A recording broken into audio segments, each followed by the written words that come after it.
Okay. Welcome, everybody. This is the fourth webinar on international biodiversity law post-2020, which is part of the 17th edition of the UNEP UEF course on multilateral environmental agreements.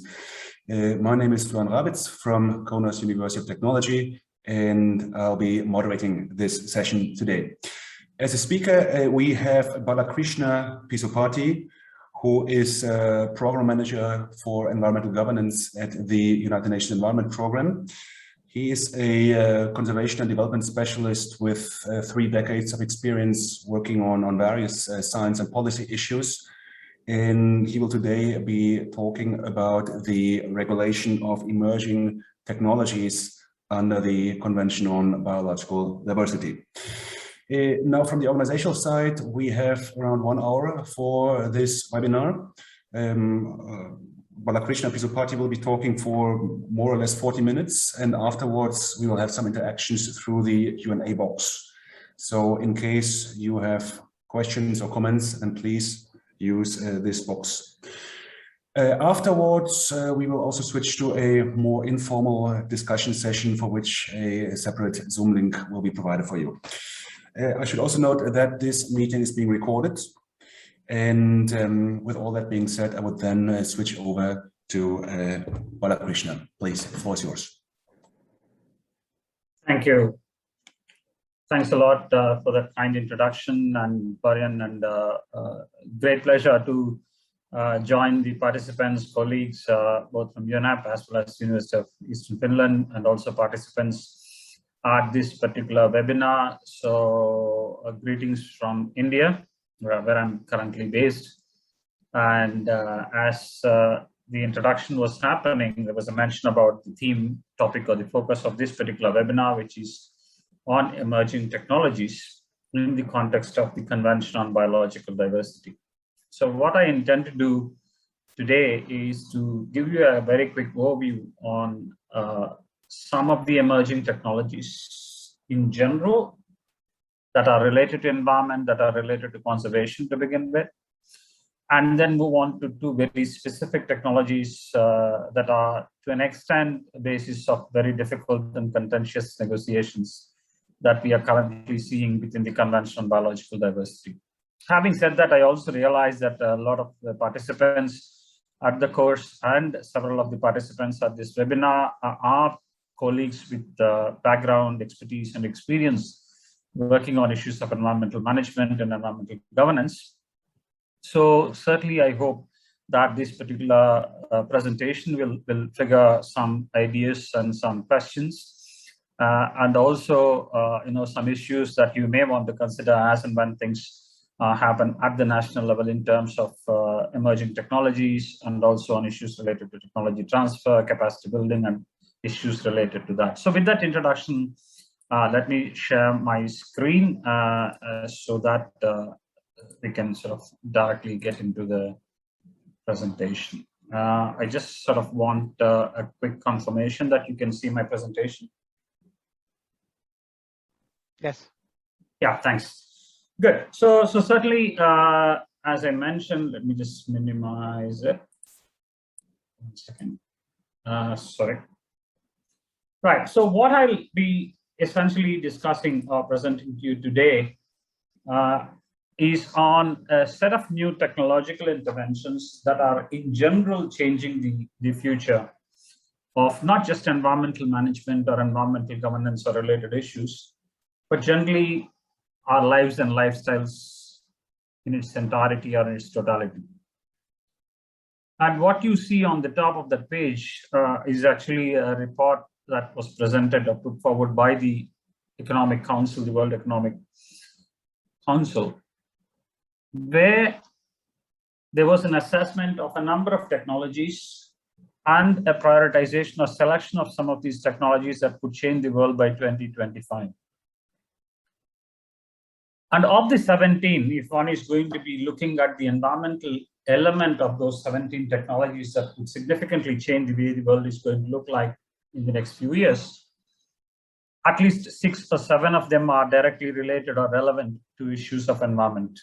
issues of conservation, issues of environmental management. So certainly there is a very significant element of link in terms of technological development and the way environment gets impacted, or environmental resources are going to be the basis for some of them.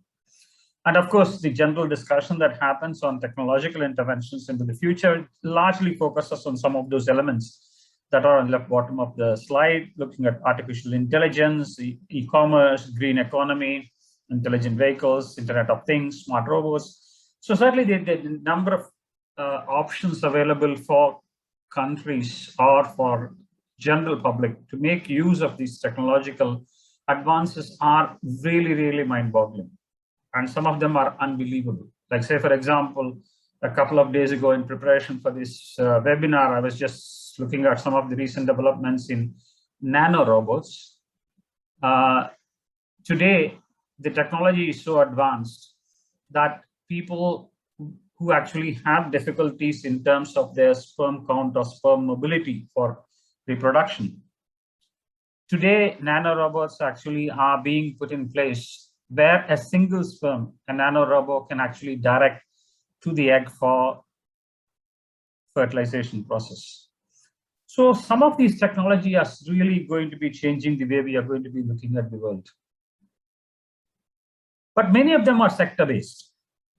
There are technologies that are related to agriculture, the ag tech, those related to education, the ed tech, those related to financial aspects, the fintech, clean energy technology, clean tech, and green tech. And a lot of them, to an extent, are connected with one another.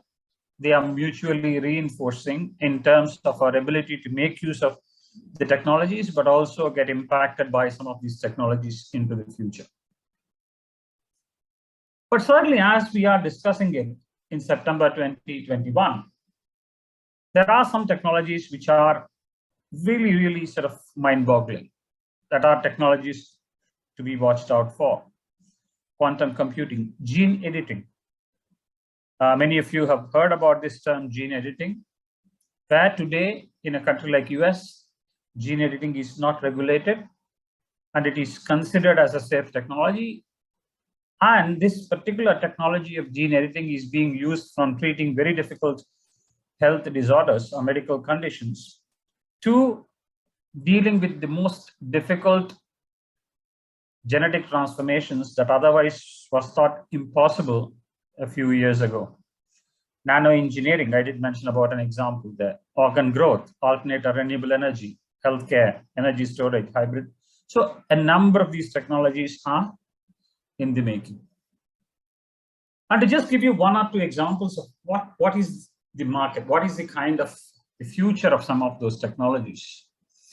I'd like to exemplify one, which is artificial intelligence. And today at UNEP, we actually are working on a project where we are intending to use artificial intelligence as a kind of a backgrounder to help countries deal with updating and repurposing the national biodiversity strategies and action plans, as well as doing with national reporting.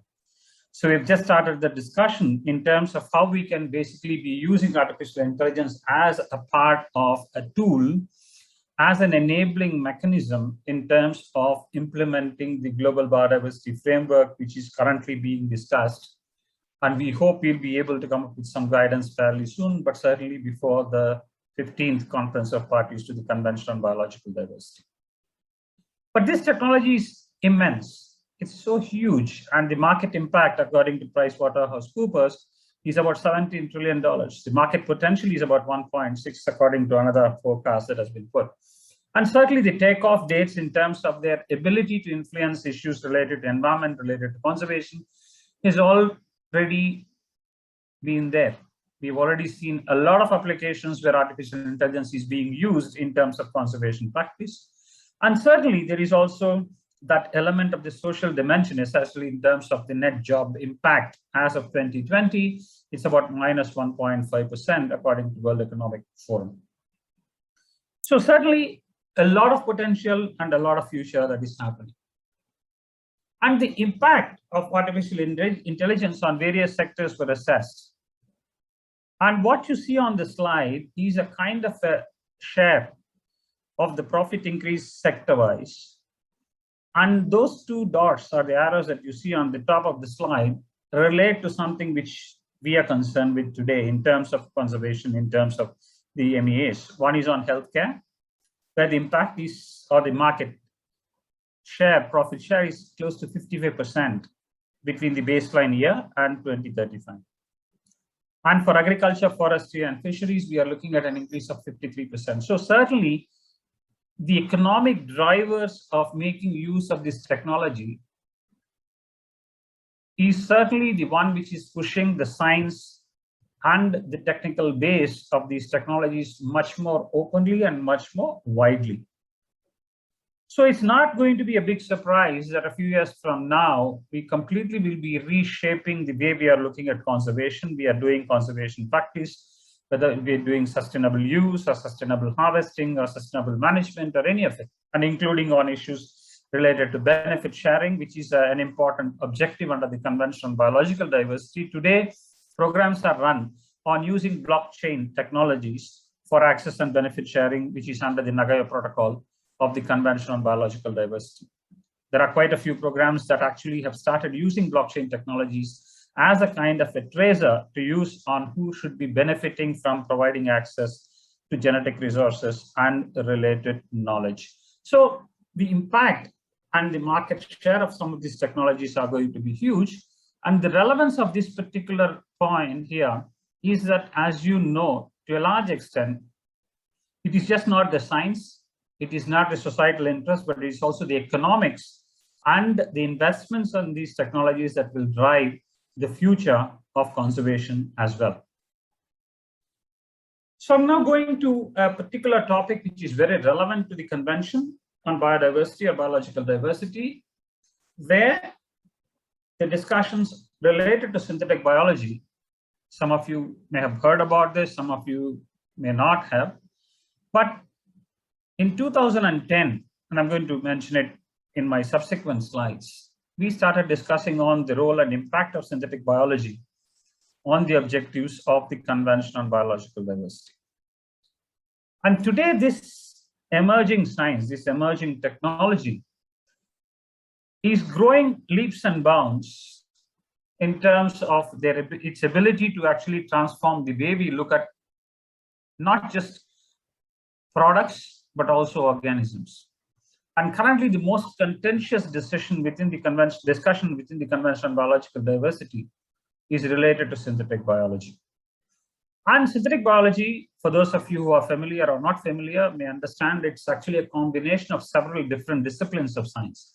It's about biology, it's about systems biology, it is about bioinformatics, it's about mathematics, chemistry, biotechnology, and engineering. But one element of it which is cross-cutting across all of it, which is so very important, is also some of the other linkages, such as its links to intellectual property rights and the related aspects as well. And what you see on the slide here is the kind of synthetic biology markets. And this is an analysis that was launched a few months ago, where the market size in 2018 was about 6.09 billion, with an expectation that it will go to 62.8 billion by 2026. So essentially, we are looking at another 4 or 5 years before we are going to see a tenfold increase in terms of synthetic biology. And even the returns in terms of the investments in synthetic biology from an industry perspective is extremely lucrative, extremely attractive for people to put in a lot of investments. And according to the market trends, just between the first quarter of 2020 and 2021, the increase in terms of investments in synthetic biology has grown $11 billion just in about 1 year. So that's the level of investments that are going into this particular science and application of this technology. And of course, where do we use these technologies? On a number of applications. We are working on oligonucleotides. We are working on enzymes, cloning and assembly kits, xenonucleic acids, and the chassis organisms. And just to remind you that all the discussion, or a majority of the discussions we have in the way we have succeeded in finding the vaccines to the current COVID pandemic, was also a result of interventions that are based on synthetic biology. And if somebody is going to look at where the applications, who are the big players within synthetic biology, what you see on the slide are the top 10 interventions or innovations that are there. Use of artificial intelligence, big data, gene editing, precision medicine, gene sequencing, tissue engineering, microfluidics, bioprinting, synthetic biology, all of these actually are redefining the way we actually will be dealing with environmental management in the years to come. And this data was based on some 4,000 plus startups and emerging companies that were analyzed as of March 2021. So certainly the investments, the science and the technology is growing by leaps and bounds. But when it all started, we actually need to rewind and go back to the 1990s when the recombinant DNA technologies graduated to include gene sequencing, the omics technologies, and bioinformatics. And the very inclusion of Article 15 under the Convention on Biological Diversity, focusing on the issue of access to genetic resources and benefit sharing, was essentially based on understanding, or to an extent an apprehension, that countries that are rich in biodiversity and associated traditional knowledge have had in this particular technology, where they fear that countries and companies who are able to invest huge amounts of money into this technology are able to use the resources and the knowledge associated with the resource from the countries providing the resource and make millions and billions of dollars worth of profits, with those who actually are providing those resources are not getting any compensation or not getting any rewards or recognition. So the very basis of including the access and benefit sharing provisions under the Convention on Biological Diversity is directly related to the progressions that actually happened in the early 90s or late 80s in biotechnology industry or biotechnological applications. 10 years into the 2000s, systems biology started emerging as a strong player that focus on integrating not just the technological interventions, but also integrating that within biology, within biotechnology, with big data, with modeling that helped promote predictions and understanding of cell functions all at one time. And that's also the time many of you would recognize was the birth or the evolution of this, the human genome sequencing, and what we are seeing today in terms of the redefined way we are able to sequence DNA has been, the foundations were laid around that time. 10 years from there, synthetic biology took shape to take systems biology into the next level by taking design and engineering of molecular biology with focus on microorganisms. That's how we started.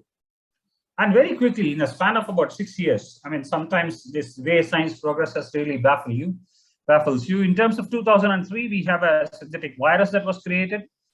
2008, the first synthetic complete chromosome was in place.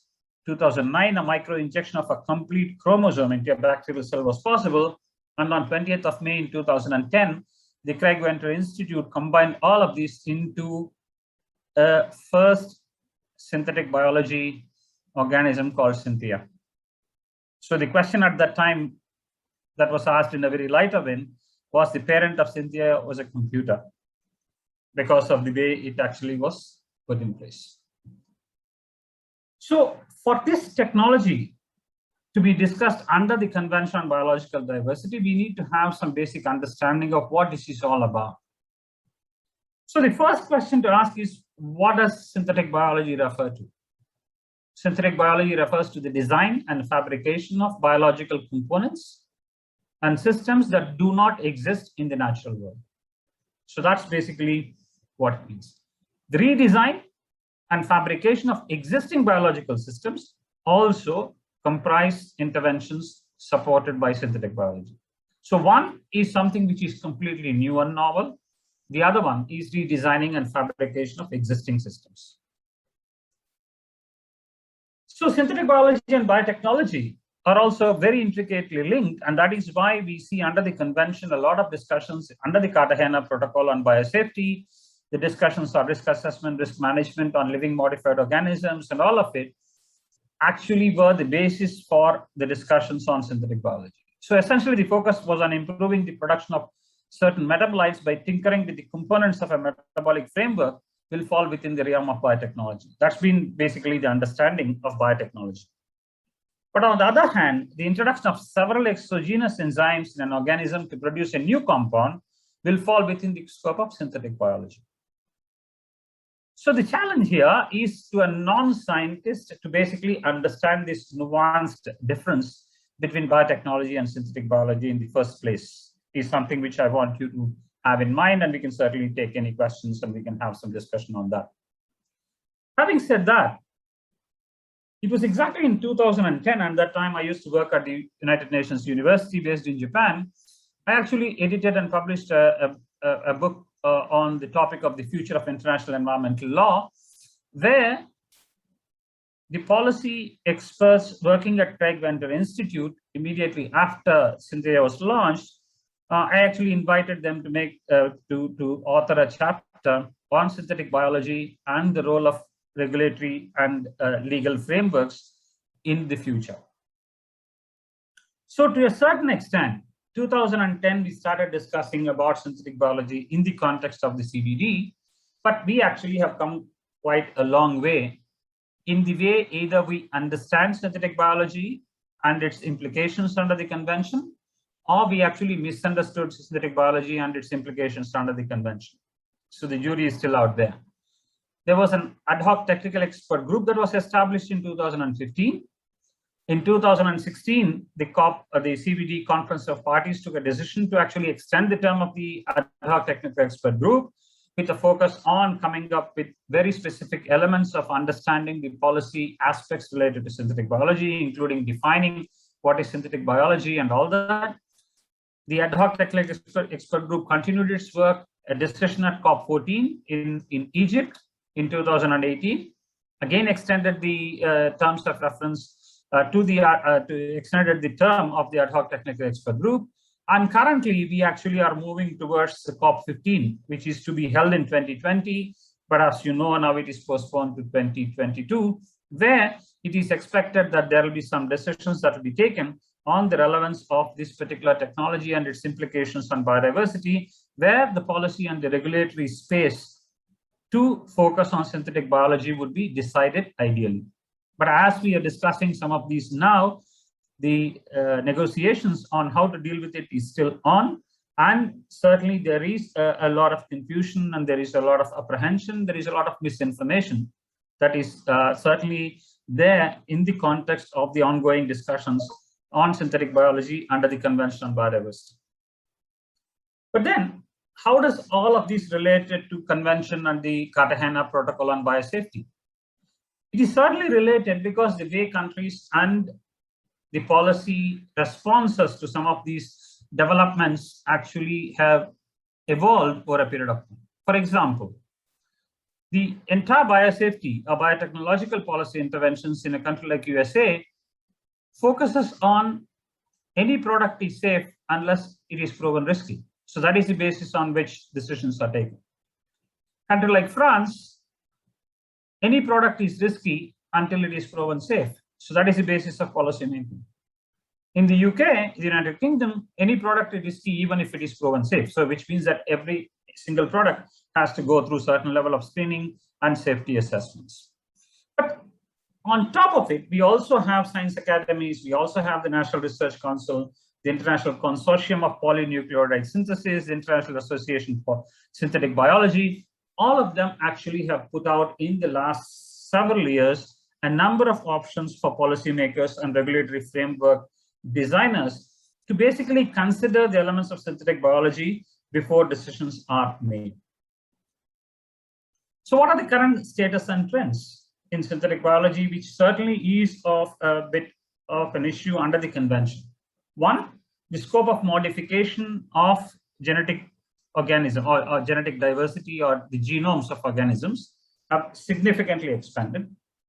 The new gene editing tools are certainly helping move forward this technology and its application.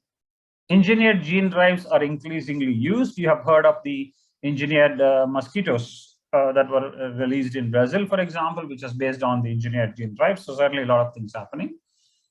And also, very interestingly, today synthetic biology is practiced by a number of non-experts. And there are countries where we even have what we call as the DIY kits, the do-it-yourself kits that are available, where you can do a lot of these kinds of experimentation, even sitting at home and sitting in your garage. So certainly the DIY community is increasing. And also machine learning, artificial intelligence, genetic circuits, and their applications are extremely important and increasing the implications in which we are looking at synthetic biology. Now let me move to the second emerging technology to contextualize it, but I will sort of relate both of these after this particular part of my presentation. The second emerging element of discussion under the convention is related to what we call as the digital sequence information, or DSI in short. Many of you would have heard about this. And again, a very contentious discussion under the convention in the context of Nagoya Protocol on access to genetic resources and benefit sharing, where countries are saying that it is not the resources that countries need to have prior informed consent, or users need to have prior informed consent, but also have benefit sharing. But they say even the digital sequence information, if it is used and shared, then there should be benefits that should flow back to the country or to the community. But let's quickly spend a couple of minutes to understand the background to the digital sequence information. It's in use for decades. A lot of developments in biotechnology, the basis of synthetic biology was based on availability of digital sequence information that was available in public gene banks and data banks. Many repositories exist.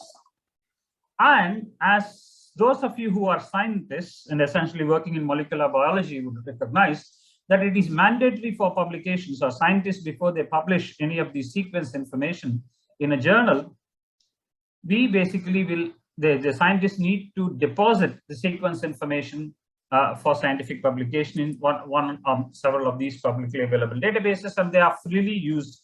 They are exchanged, but they are subjected to oversight by different agencies, including EMBL, the European Molecular Biology Laboratory, the GSI under the FAO, and all those kinds of databases that actually harbor a number of these sequence information. I'm talking, when I say a number, we are running into several hundreds and thousands of sequence informations that I'm mentioning. Now, why is it relevant? And I don't want to get into too much of a detail about the science of digital sequence information, but if there is one point I'd like to make, today the new genome sequencing technologies, compared to what we had 10 years ago when the Human Genome Project was in place, the cost of it had come down to fractions of $1, and the speed with which we can sequence a whole genome has increased hundreds of times in terms of its speed and efficiency we can do the sequencing.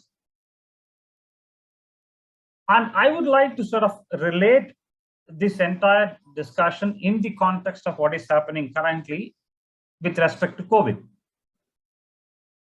And this was a publication that I authored in the International Policy Digest on science, open data, and COVID-19 pandemic.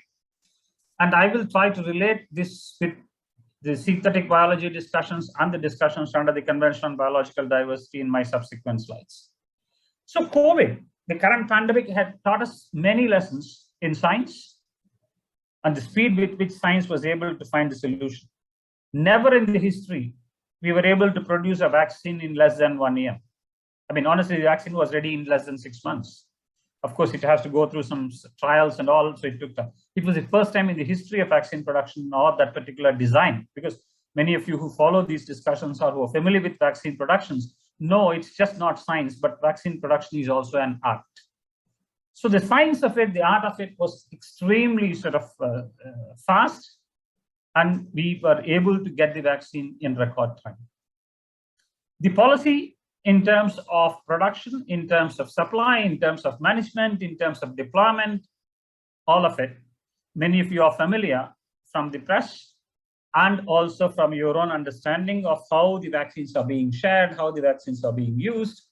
and the related politics as well, whether it is in the context of the World Health Organization discussions or in the context of the World Trade Organization discussions. And this slide actually gives you a very quick overview of the different vaccines that are produced and the patents or the major patents that each of these technology or each of these vaccine or the company actually have used in terms of producing some of this. And what you see at the bottom of the screen, the blue letters, where it says 1.2 million COVID GS's gene sequences are available through this global platform called GIS-AID, is something which really baffled a lot of people. As of now, we have 1.2 million genome sequences of COVID organism, the virus. And all of these sequences are deposited on a publicly available database under GIS-AID. Where GIS-AID is an open source data and information. So essentially, it is freely available for people to make use of it, to develop vaccines, to do scientific research, to come up with therapeutics, or whatever you want to do. But certainly, those who actually deposited these gene sequences that enabled a lot of these companies to develop the vaccines actually are the resources or the information or data coming from 176 countries as of now. So the 1.2 million gene sequences are a compilation of information that had come from 176 countries. But currently, you know the difficulties countries have in terms of accessing those vaccines. So how do we reconcile this? On one hand, we have sequence information which is publicly available, open science, open data, open source information has really helped us to speed up the way we were able to deal with vaccines and all of it. On one hand, we have discussions under the convention that actually would like benefit sharing or access and benefit sharing agreements or benefit sharing provisions to be imposed on anyone using the digital sequence information. And many countries, including Brazil, and for example, the country I come from in India, are very, very favorable for including the digital sequence information within the context of the Nagoya Protocol on access and benefit sharing. And if one considers the convention as a legally binding convention and the protocol as a legally binding protocol, the first question that comes to someone's mind looking at all of these bits and pieces together to be connected is that if that is so, then how is that these companies that are producing these vaccines are able to access these gene sequence informations that are publicly available, deposited by a number of scientists into the publicly available database, but the profits are not being shared and even access to these vaccines are becoming a major problem. So the first question is, what is the role of Nagoya Protocol or access and benefit sharing on it? If somebody is going to be looking at the virus, the COVID-19 also as a part of the genetic resource. And as you know, genetic resources are covered under the Nagoya Protocol. And related to this is the discussion in synthetic biology. And I have about a couple of slides to link them up and then I'll wrap up. Synthetic biology researchers are increasingly having access to a variety of cost-effective and extremely efficient tools to put the digital sequence information into use. And for a lot of countries, they're very interested to have an open source model for DSI, similar to computer software. So the open source approach attaches some conditions to the use of data involving user agreements or material transfer agreements. But as you can understand, if somebody is going to be correlating the open source model for digital sequence information to a computer software model, you know where the licenses or the patents or the royalties related to computers are lying and what has been the implication of some of them so far. Just a point for thinking. The digital sequence information is uploaded to publicly accessible internet databases. Many of us are aware of it. There have been several industry professionals who are actually advocating a synthetic biology commons. The scientists involved with the registry of standard biologicals created what we call as the BioBricks Foundation to coordinate synthetic biology commons. So now people are getting a little worried that if DSI, the digital sequence information, is so freely available, and if synthetic biology is using it with no kind of options for benefit sharing or no kind of options for somebody to basically use it effectively, is there a need for having a commons approach, a global commons approach, like water, like air, like forest, like land, in this area also? And that is why now there is an ongoing discussion on establishing a synthetic biology commons. 2017, almost 4 years ago, Twist Bioscience and BioBricks Foundation announced a partnership to make 10,000 genes freely available for synthetic biology researchers. That's more like a kind of a goodwill gesture to push forward the idea of synthetic biology commons. And BioBricks agreed that they will manage this open source library that will be made available to research based on an open MTA. Because as you know, many times the material transfer agreements are confidential documents and to an extent guided by contract law. But they actually thought that it is important to have an open material transfer agreement. And that is why it is all under open MPA. And they also decided there will be a standard access fee, which the users will pay a small charge for accessing open source library. The bottom line of all of it is that DSI can be made available to researchers and hobbyists alike using an open source model. So this is something which is actually happening at the back of it, at the background in terms of the technological developments. Now, how does it relate to discussions under the Nagoya protocol? As I mentioned, synthetic biology and the genome sequence or the new genome sequencing options, they have enormous potential to bypass the convention on the Nagoya protocol framework entirely because of the nature of interventions and the way technology is going. Researchers can take genetic code that has been uploaded online and using a DNA synthesizer produce new substances and perhaps even new organisms. And the final synthetic biology products are eligible for a utility patent protection in many jurisdictions because it's completely new. It is never occurring in nature. So that way, even the application of the convention or the Nagoya protocol may not come into effect as well. So what are the key issues that we are talking about in terms of emerging technologies under the convention? Concerns regarding the potential of digital misappropriation in projects like that of the Earth Biogenome Project threaten the provider countries to enter into any agreement altogether. This is one school of thought. For example, Brazil has initiated a Nagoya Protocol Plus clause that say that access to genetic resources includes the sequence information of the resource. Synthetic biology researchers, to an extent, may not be even realize that the use of digital sequence information is objectionable according to a provider country law.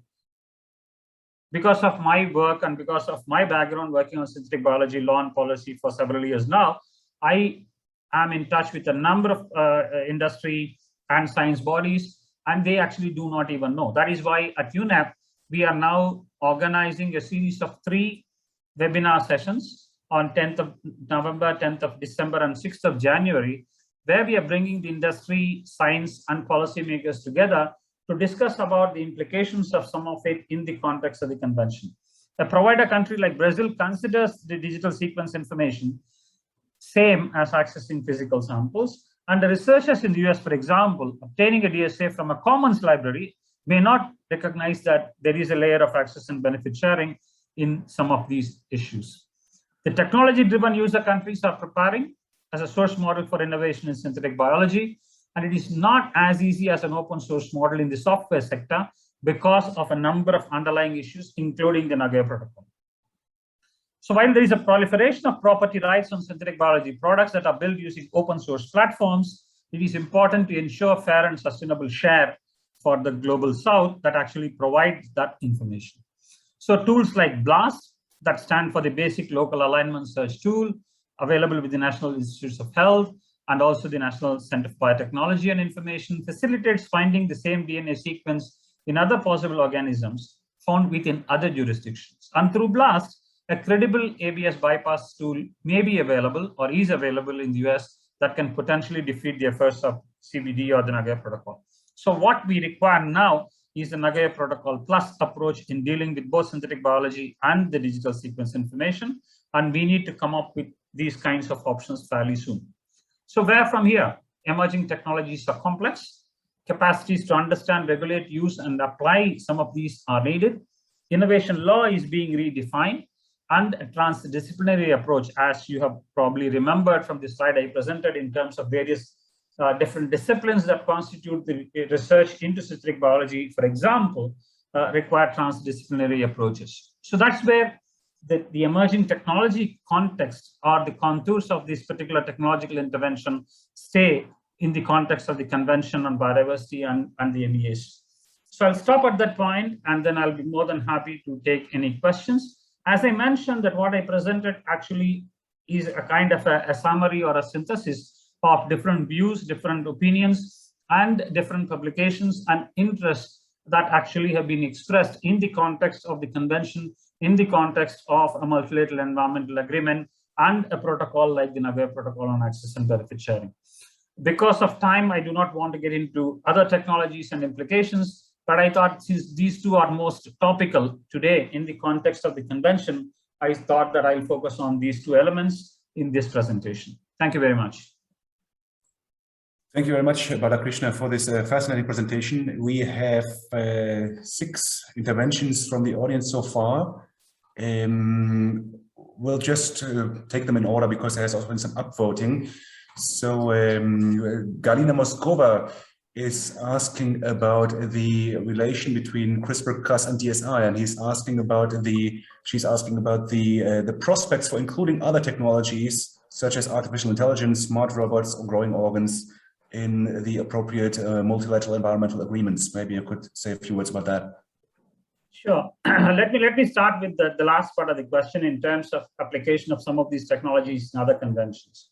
See, today, one of the biggest challenges in a convention like CITES, the Convention on International Trade in Endangered Species, is as much as the ability for people to basically confiscate, is more importantly to track, is to look at, is to monitor, is to look at the market movement, some of it, because many of you may or may not know, the e-commerce related business is certainly posing one of the biggest challenges in terms of limiting illegal wildlife trade. Now, that has emerged as a major challenge for a lot of countries and for a lot of policymakers, because unlike a physical trade where somebody carries a box full of endangered species out into an airport or a seaport, the e-commerce trade is so complex and so complicated that tracking and tracing becomes too difficult to manage, and even to pinpoint the source or the kind of route before it ends up with the user. Today, artificial intelligence and blockchain is being extensively used in terms of tagging, in terms of looking at some of these elements. As I mentioned, under the access and benefit sharing protocols, under the Nagoya protocol, essentially in terms of tracking the users and also looking at the appropriate use of access after a formal access has been provided to the genetic resource and related knowledge, the provider and the user interface is essentially using blockchain technology to a large extent in terms of tracking and tracing. It is still not caught up the kind of speed or the kind of ability for a large number of countries to start applying some of this technology, but experimentation has proved that it definitely is possible. So to a certain extent, the internationally recognized certificate of compliance under the Nagoya protocol can be completely replaced by a very simple blockchain with an identifier that completely will get rid of all of these kinds of need for tracking and tracing kind of a thing, which is much more authentic and which can be much more better controlled and foreseen. As I mentioned, we are looking at UNEP. We just launched a project in terms of using artificial intelligence, in terms of taking information from national reports and data sets and publicly available information, so that we will not only be able to provide, for example, through a bot, what we call as a robo, kind of a chat bot, as you see in many of the e-commerce sites and all, whereby you can just put a few words and you'll be able to mine a large amount of data and information. And that is possible because of our ability to deal with not just data mining and data analytics, but also predict the future of some of it using artificial intelligence. So a lot of these applications are already there. I'm not saying these are just beginning to emerge or these are evolving. A lot of these applications have already started happening and they're being practiced. But what we need to do is to scale them up, simplify the complexity of use, and capacitate countries to start using them. Okay, great. Also going by vote rank here, Anupam Anand is asking if you could share your thoughts on how technology could widen the gap between those who have access and those who don't, and its implication on biodiversity conservation. It's a question which is almost 30, 40, 50, 100 years. we what I call as the technological apartheid. So we have countries and institutions who actually are able to invest, who are able to get the investments back by whatever means, IPR, royalties and all that, and they're able to reinvest and get a lot of access to these. On the other hand, we have countries who basically need these technologies, who actually need these kinds of interventions and support, to an extent are completely left out or in the margins of their ability to mainstream themselves into some of these kinds of intervention-based applications and in the future. One way to resolve it is to actually work at the regional level, because not every country will be able to have every single technological ability or a capacity to deal with it. That is where regional approaches to some of these things could be better because of scale and also the economies of scale and also the capacities that are available. The second part of it is that in as much as any technology transfer discussions, it is not about whether the technologies can be transferred or whether they are there or whether they are applicable. The biggest challenge, having worked with the convention processes of many MEAs and at United Nations working with many countries on these issues, is just not so much about the availability or non-availability of the technology, but it is about the ask of individual countries of what they want as technological intervention or technological support. And unfortunately, for many countries, even that kind of request or an ask on what is the relevant technology that this country, that I need in terms of dealing with it, still that understanding is many times lacking, and that is also a major drawback in terms of our inability to capacitate some of these countries and stakeholder groups. Great, thank you. I see we have two separate questions by Janine Felson and Ina Tessner von Wysotsky on the linkage between digital sequence information and the ongoing BBNJ negotiation. So maybe could you say a few words about the role of DSI in this particular negotiation process? Good. I was just reading, I just opened the question box myself just to get the question. And there is this question by Janine Felsen where the last sentence is interesting. I'd be interested in your reflection on the distinction between digital sequence information and digital sequence data. So essentially, in the context of the discussions on the Convention on Biological Diversity and the Nagoya Protocol, a lot of focus is on the information that is available. But then, needless to say, anyone who actually works in molecular biology or genetic sequence related aspects understand that information is nothing but data. Because it's the data that actually comprises the elements in relation to use or non-use or limited use of much of this access that is requested or that is possible for the genome sequence related aspects of it.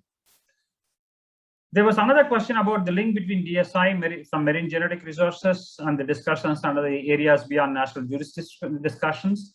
You may be or may not be familiar, but we are currently looking at text-based negotiations that are already on under the auspices of the UN, with the UN Convention on the Law of the Sea, on coming up with a kind of a protocol on issues related to genetic resource management in areas beyond national jurisdiction. These are the high seas, deep seabed, and all those kinds of things. So essentially, in the context of discussions on DSI, digital sequence information or data, the discussions are exactly going to be the same. But what actually makes it slightly different is that if you look at the number of potentially useful products that people are patenting or people are able to get out of marine resources, marine genetic resources mined or explored from deep seabed and high seas areas, the speed with which the patents are being taken or the application of the sequence information for product development has been unprecedented.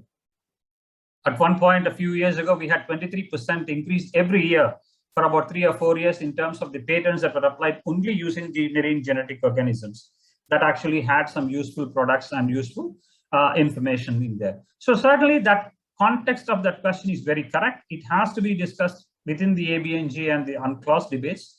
But as of now, as you know, the discussions are still a little muted, if I may say so.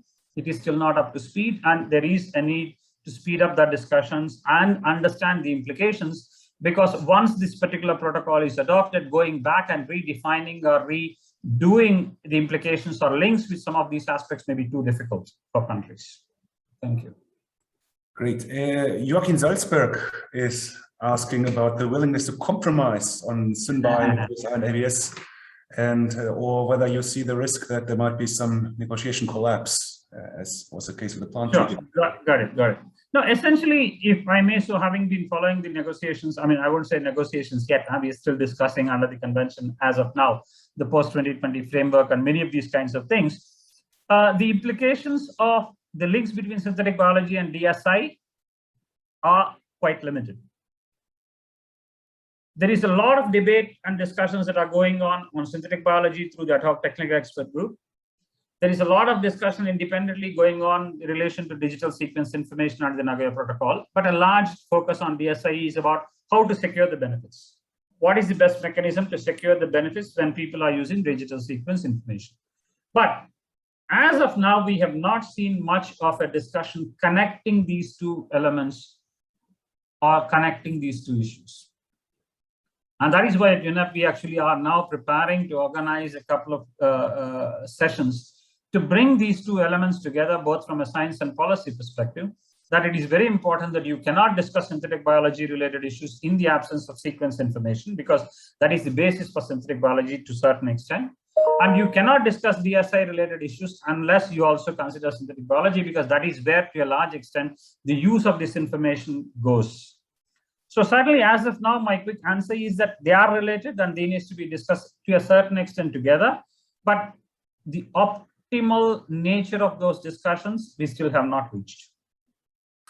Well, maybe just to quickly follow up on that, I guess the question on a lot of people's minds is whether these issues could turn out to be a potential deal breaker in the Absolutely. Yeah, it will definitely be one of the most contentious issues at COP15. That sort of because essentially, if you look at DSI, and for those of you who follow the discussions, there are 5 options that are now being put on the table for countries to consider in terms of moving forward on how to deal with digital sequence information. And there is no consensus on which of those options are going to be moving forward. So certainly it's a very contentious issue. It's going to be a difficult issue, not because of the political nature of it, but also because the science and technology related to some of these aspects are still to be properly understood by the negotiators. Thank you. Just to quickly move on, since we still have a couple of minutes, Hilary Booker is asking whether you could discuss some examples on ABS programs using blockchain. Yeah, that's what I mentioned. I mean, in my previous response, yes, they're quite being used. And I mean, if you want, I can sort of provide, bilaterally more information, but you can even Google and search.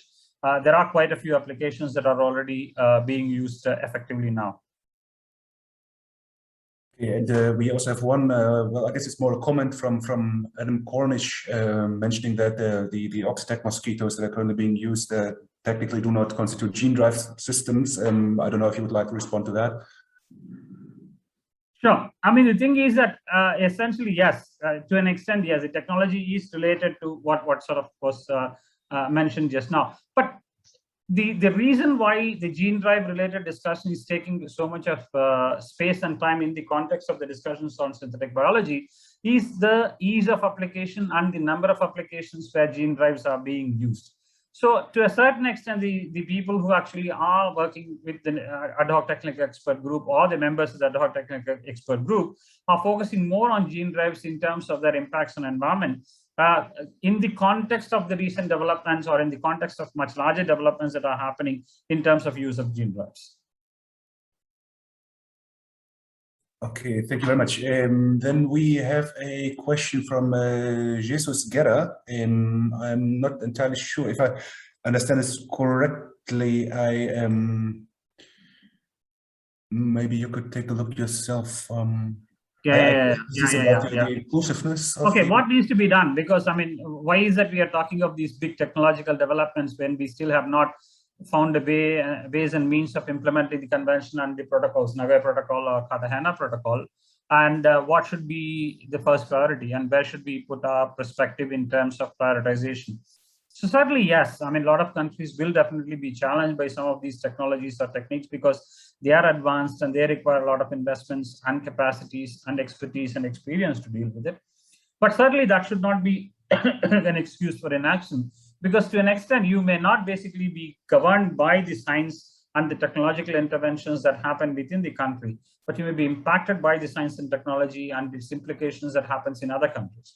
So it's in a very sort of typical case of a multilateral discussion that happens, where it is not necessary that you are a part of the game, but you should always play the game, because to an extent you will be impacted by the decisions that are taken on these issues by other countries as well. So certainly countries that are struggling to actually even look at implementation of the convention or the protocols certainly should prioritize implementation and effective management and effective reporting and monitoring of the objectives of the convention at the national level. But they should also keep the eyes and ears open for a lot of these developments that might have impacts, not directly on conservation of biodiversity, but it will have impact on other areas. It may have an impact on intellectual property rights, it may have impact on trade, it may have impact on science and technology collaborations. And that is where we, to an extent, miss on those kinds of interlinkage-based discussions in some of these areas. Okay, and since we are slowly approaching the end of this webinar, maybe from the remaining questions and comments, could you please address the risks associated with synthetic biological products escaping the lab and invading ecosystems? By Catherine Messon. See, remember, any risk assessment has to be time tested. I mean, it's not none of the ecological or environmental impact of any of it. To a certain extent, it depends on the organism, or it depends on the product. That is why if you look at the discussions that are currently on synthetic biology, we are discussing it at two levels, one at the level of an organism, one at the level of a product. If you take synthetic vanillin, which is being produced using synthetic biology as a kind of a base, that's a product. So certainly, in terms of the question on the difference of the synthetic biology in terms of the application of it, or the no, I'm just trying to get the second part of the question. What was the second part of the question?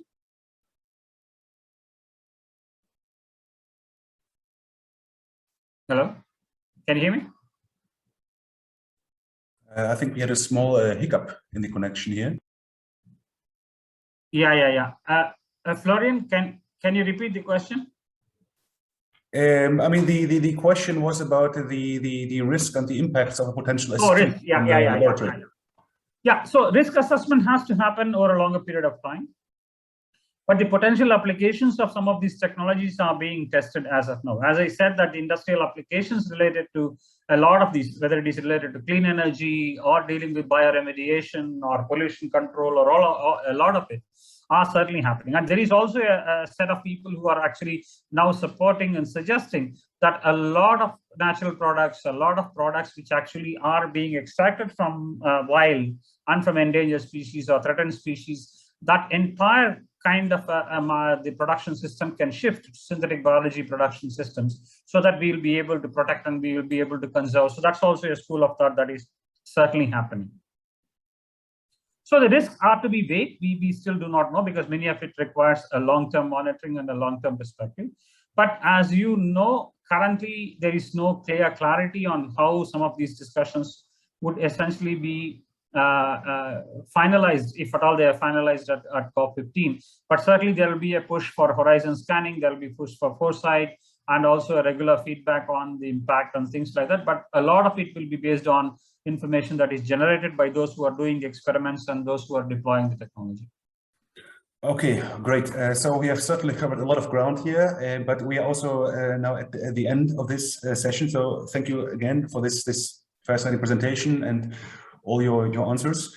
And now, as announced earlier, we are now switching to a follow-up Q&A session for the course participants. So for everybody else, I would like to thank you for your participation. And those of the course participants who choose to join in for the separate Q&A session under a separate Zoom link, I will be seeing you in a few minutes. Thank you again very much. Thanks a lot, Lauren. Thanks a lot, participants. Thank you. Thank you.